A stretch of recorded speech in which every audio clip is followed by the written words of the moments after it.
Doctor Baba Saheb Ambedkar open university. नमस्कार मित्रों, आज हम हिंदी के गद्य साहित्य की एक संक्षिप्त चर्चा करेंगे।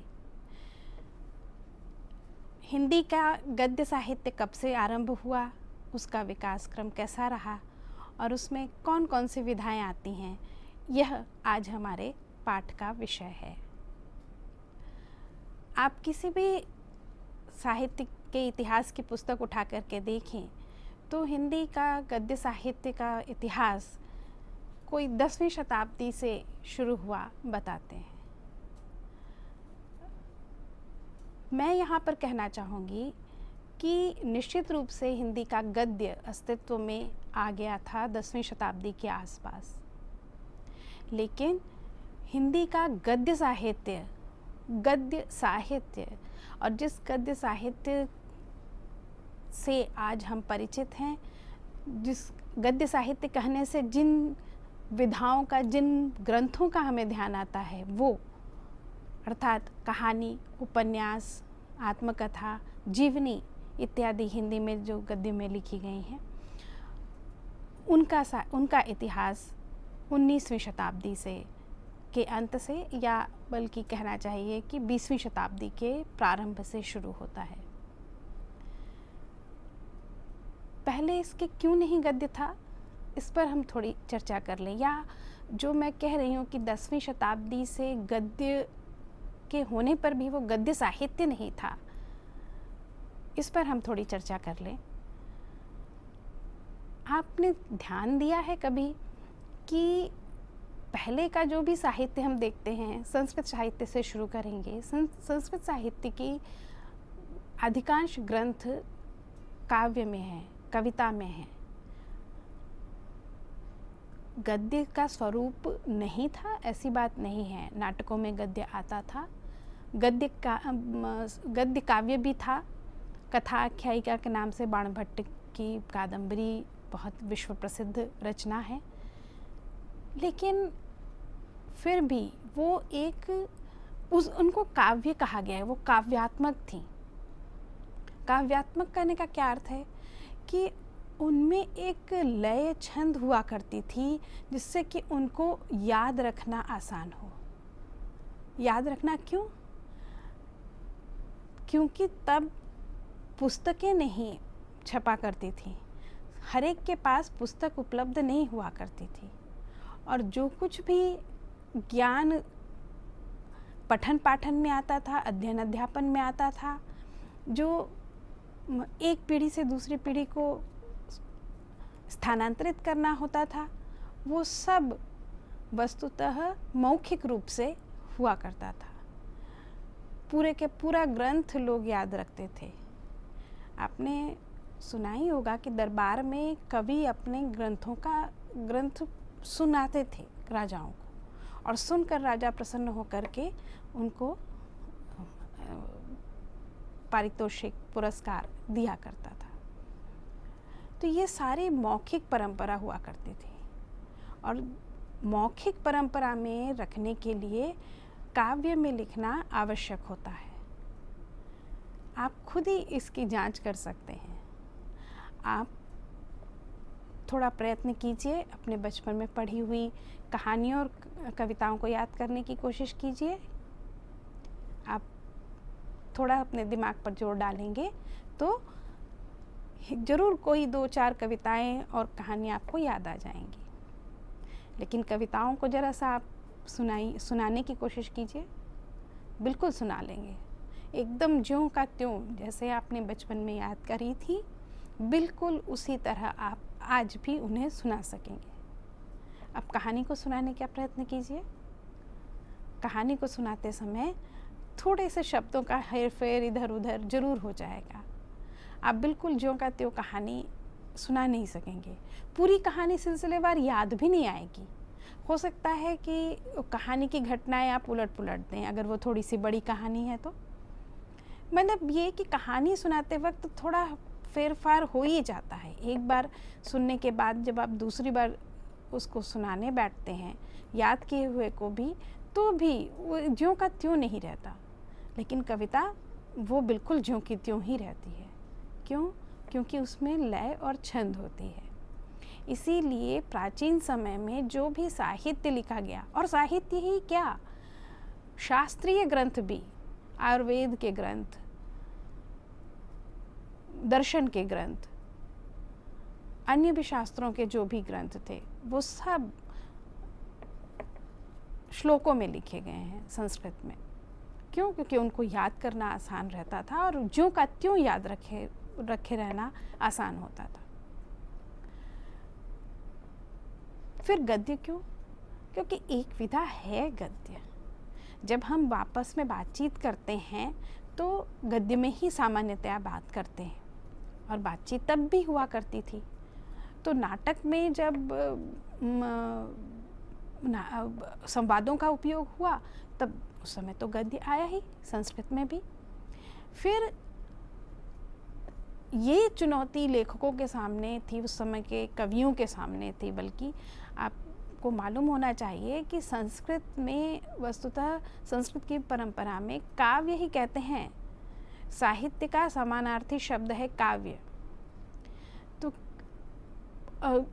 उनके सामने कवि, और जो उस काव्य को रचने वाले हैं वो कवि ही कहलाते हैं। तो कवियों के सामने ये चुनौती आई कि गद्य में क्या रचनाएं नहीं हो सकती। और गद्य में कहानियाँ थी, लोक साहित्य में, लोक में प्रचलित थी, लोग कहते सुनते थे कहानियाँ। और ये कहानियाँ आपको मालूम है आज भी लोक में कहानियाँ चलती हैं। आपके बचपन में आपकी दादी नानी ने सुनाई होगी, माँ ने सुनाई होगी, और ये थोड़ी थोड़ी बदलती जाती हैं अपने आप। लोक में जो भी कलाएं हैं वो अपने आप थोड़ी थोड़ी बदलती जाती हैं, और उसके बदल जाने में कोई दिक्कत भी नहीं। और संस्कृत में भी एक समय ऐसा आया कि इन सारी लोक कथाओं को लिख करके भी सुरक्षित रखा गया। जो पंचतंत्र की कहानियाँ हैं,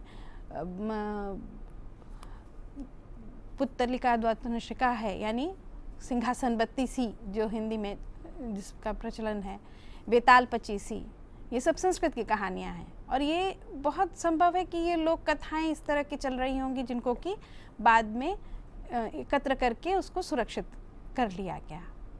तो ये सब थी। तो संस्कृत के गद्य कवियों के सामने संस्कृत के कवियों के सामने ये चुनौती आई कि गद्य में रचना की जाए।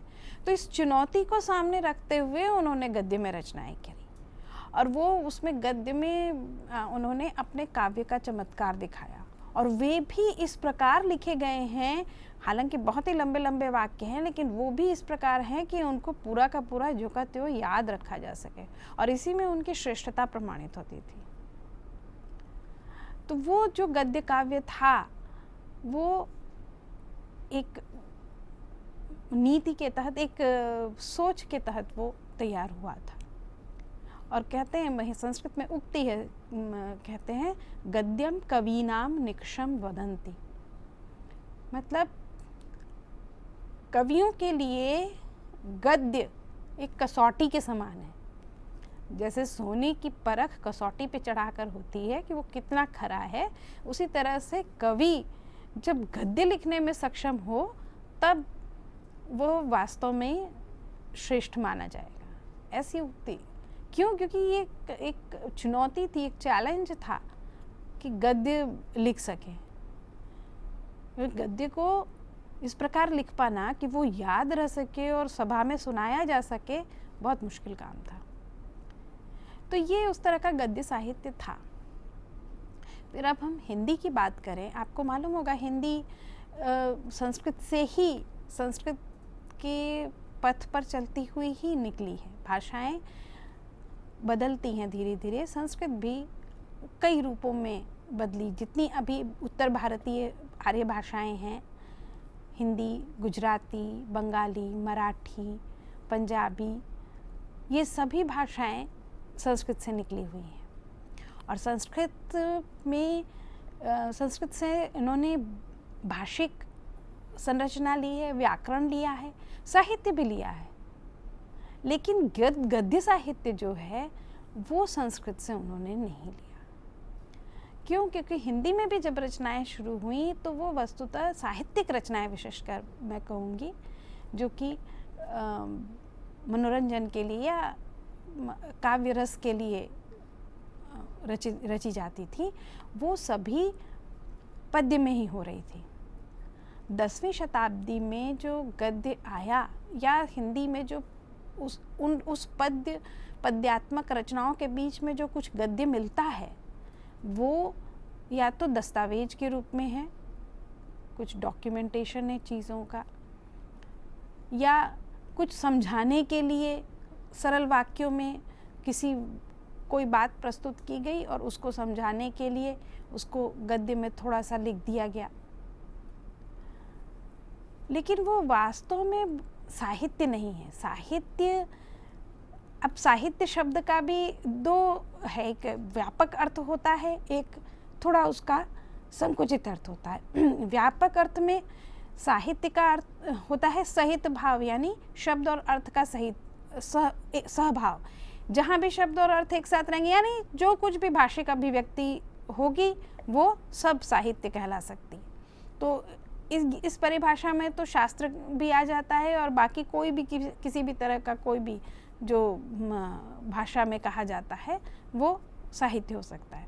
लेकिन हम जानते हैं, हम आज जिस अर्थ में साहित्य का प्रयोग करते हैं, साहित्य शब्द का, वो साहित्य का मतलब होता है इस तरह की रचनात्मक रचनाएं, कविता, कहानी, उपन्यास, आत्मकथा, जीवनी, बहुत सारी रचनाएं हो सकती हैं, वो सब साहित्य कही जाती हैं, जो एक हद तक मनोरंजन के लिए, एक हद तक समाज को बताने के लिए, बढ़ाने के लिए वो लिखी जाती है, आत्माभिव्यक्ति के लिए लिखी जाती है, वो साहित्य। तो वो साहित्य तो पद्य में ही चल रहा था 10वीं शताब्दी में, हिंदी जब अपना स्वरूप ग्रहण कर रही थी। लेकिन उसके साथ में गद्य भी थोड़ा थोड़ा था। आप देख सकते हैं इस सारणी में कि ऐसी एक सूची लंबी बन सकती है जिसमें उन ग्रंथों को रखा जाए जिनमें कि साहित्य, गद्य साहित्य, थोड़ा गद्य मिलता है। ऐसे ग्रंथ हैं, पहला है राउलवेल, उसके लेखक रोडा नाम के व्यक्ति कहे जाते हैं। हालांकि ये ग्रंथ पूरा अभी तक नहीं मिला है।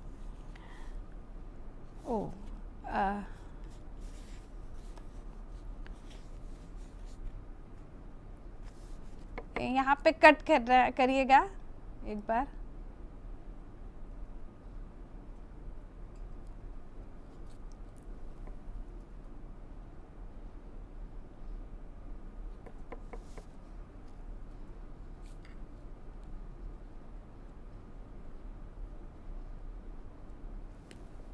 हेलो,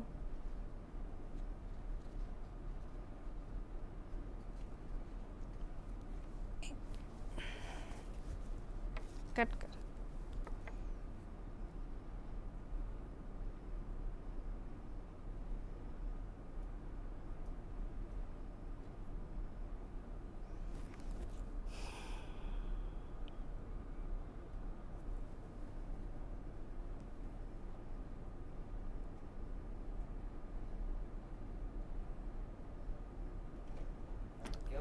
वो नहीं, वो दिखाना था ना। हाँ, तो वो थोड़ा मैंने इशारा तो किया, लेकिन मुझे उस समय बोलना स्टॉप करना था, वो नहीं किया, तो वहाँ पे फिर वो गड़बड़ होगा ना थोड़ा सा। तो उसको रिकॉर्ड कर दीजिए ना उतना हिस्सा। आप देख सकते हैं, ऐसा ही बोला था ना। आप देख सकते हैं। हाँ, तो बस वहाँ पर। हाँ, वो चलेगा ना? वो अच्छा, बाद में एडिटिंग में फिर उसको कर देंगे। फिर कैसे करेंगे?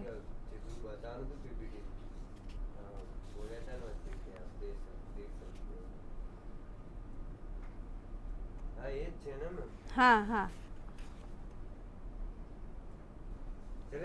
चलेगा। हाँ। फिर स्टार्ट करूँ अभी फिर से? वो अभी दिखाते ही रहिएगा, है ना? फिर वो लास्ट में। हाँ, ત્યાંથી જ શરૂઆત કરી દો। हाँ, वहाँ से शुरुआत करते हो।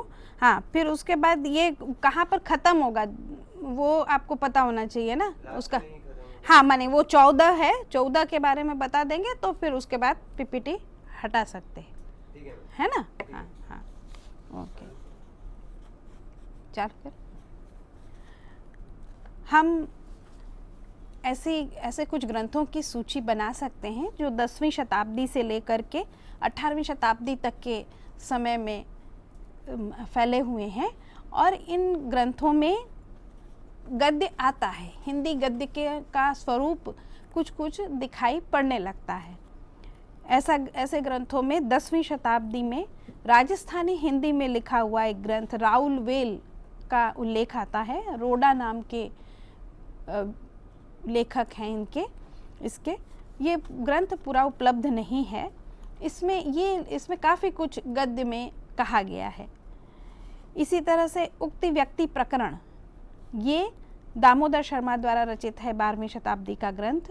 इसमें बनारस के आसपास की हिंदी गद्य का काफ़ी अच्छा नमूना मिलता है।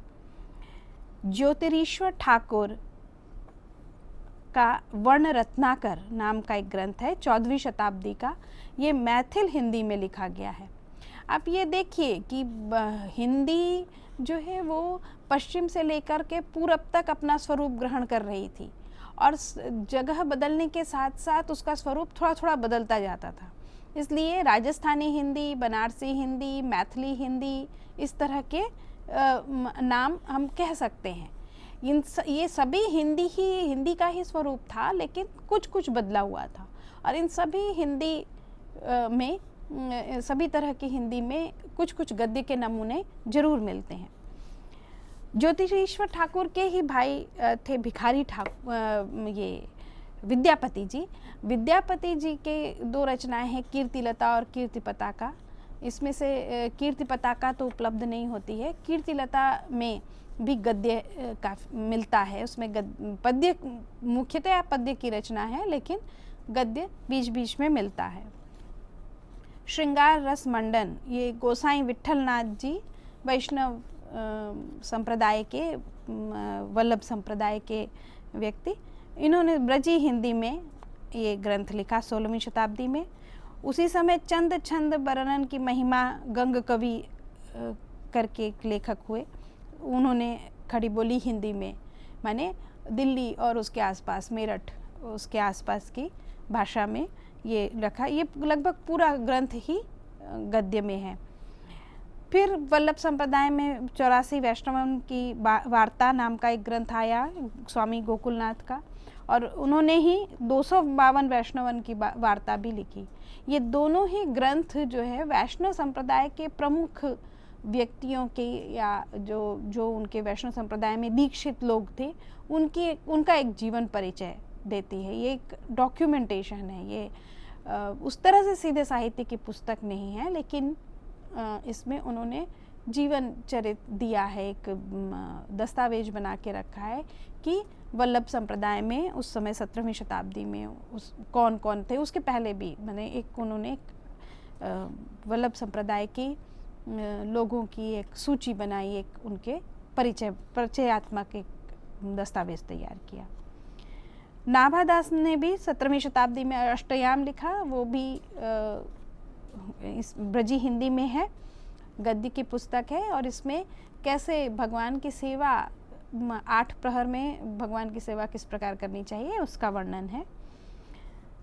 इसी समय एक रानी को सिखाने के लिए, बताने के लिए वैकुंठ मणि शुक्ल ने ब्रजी हिंदी में अगहन महात्म्य और वैशाख महात्म्य नाम के 2 ग्रंथ लिखे।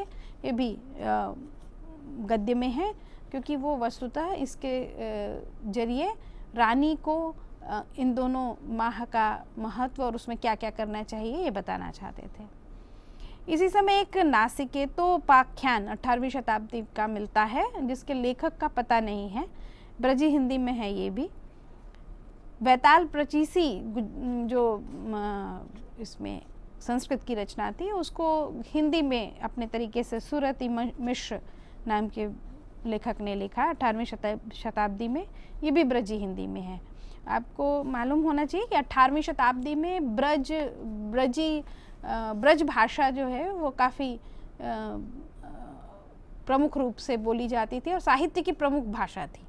अधिकतर ग्रंथ जो है पद्यात्मक ग्रंथ ब्रज में लिखे गए और इतने उनका प्रभाव इतना था कि बाद तक पद्य की भाषा वो ब्रज बनी रही। जब बाद में 18वीं 19वीं शताब्दी में हिंदी लगभग बन चुकी थी, हम जो आज हिंदी जानते हैं उसका प्रारंभिक रूप बिल्कुल स्थिर हो चुका था और रचनाएं हो रही थी, तो भी पद्य जो है वो ब्रज में हुआ करता था। भारतेंदु हरिश्चंद्र तक ने कहा कि खड़ी बोली गद्य जो है, खड़ी बोली भाषा है वो गद्य के लिए तो ठीक है, लेकिन पद्य मुश्किल है। पद्य, उन्होंने भी पद्य रचनाएं जो आरंभ में की वो सभी गद्य में हैं। हालांकि उन्होंने खड़ी बोली वो सभी पद्य में है, वो ब्रज भाषा में है। और हालांकि उन्होंने पद्य जो है खड़ी बोली हिंदी में भी लिखना शुरू किया, मुकरियाँ लिखी बहुत, लेकिन उनका स्वयं का कहना था कि ये बहुत श्रम साध्य है और उतना अच्छा नहीं उतना भाव तो उसमें नहीं आते हैं। तो ब्रजी हिंदी काफ़ी ब्रज भाषा जो थी वो काफ़ी प्रमुख रूप से उस समय साहित्य की भाषा बनी हुई थी, तो इसलिए जो गद्य भी लिखा गया वो ब्रजी हिंदी में लिखा गया है। भाषा योग वशिष्ठ, ये एक बहुत महत्वपूर्ण पुस्तक है, राम प्रसाद निरंजनी की 1741 ईस्वी में लिखी गई थी। इसकी भाषा खड़ी बोली हिंदी है और आचार्य रामचंद्र शुक्ल जी, जिन्होंने हिंदी साहित्य का इतिहास पहली बार उन्होंने लिखा व्यवस्थित रूप से, सारी बहुत ही व्यापक दृष्टिकोण से और काफ़ी चीज़ें लेते हुए उन्होंने लिखा।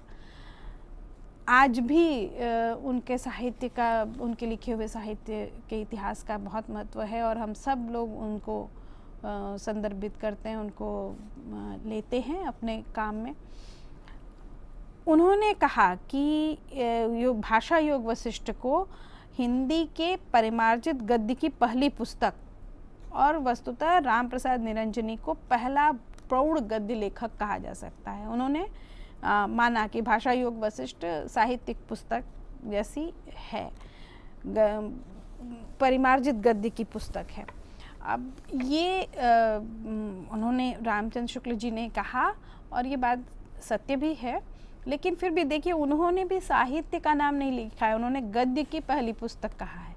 तो गद्य चला आ रहा था 10वीं शताब्दी से, जैसा जो ये लिस्ट मैं बता रही हूँ।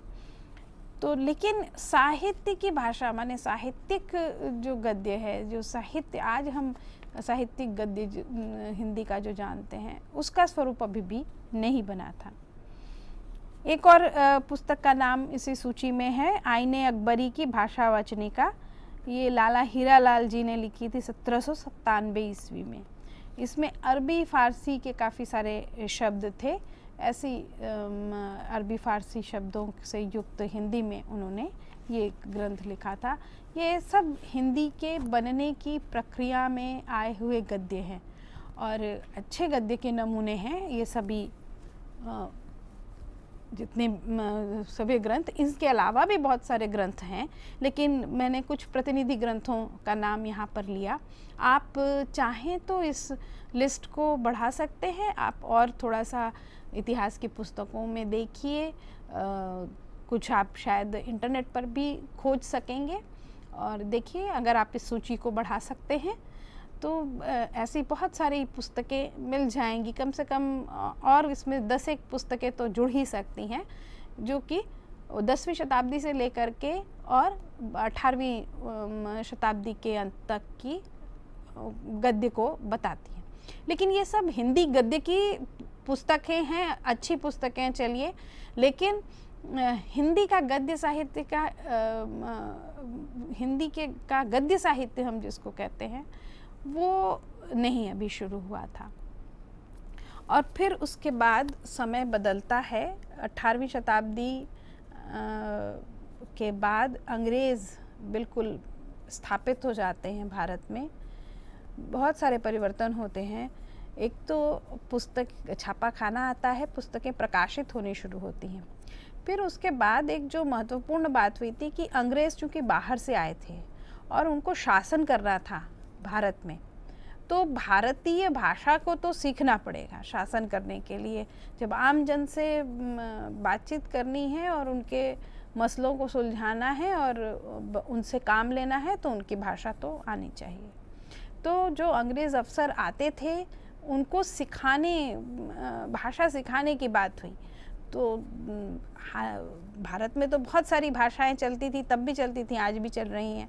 तो सारी की सारी भाषाएं तो सिखाई नहीं जा सकती, लेकिन ये है कि जो जहाँ पे काम करेगा वहाँ की भाषा, और एक सामान्य रूप से जो भाषा हो सकती है सबकी, वो तो भाषा सीखनी चाहिए।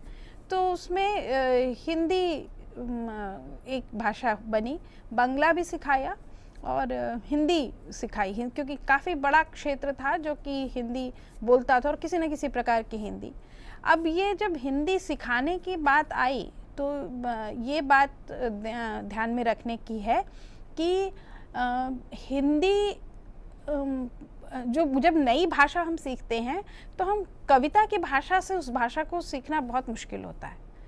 तो उसके लिए गद्य की पुस्तकें चाहिए, गद्य में सीखते हैं। आप भी अगर कभी कोई भाषा नई सीख रहे हो तो आप ये ध्यान दीजिएगा कि आपको गद्य की पुस्तकें ही दी जाती हैं पढ़ने के लिए शुरू में। तो ये तब उन्होंने कह करके और ख़ास लिखवाई, और यहाँ से हिंदी गद्य एक मोड़ लेता है। आज मैं इस व्याख्यान को यहाँ तक रखती हूँ।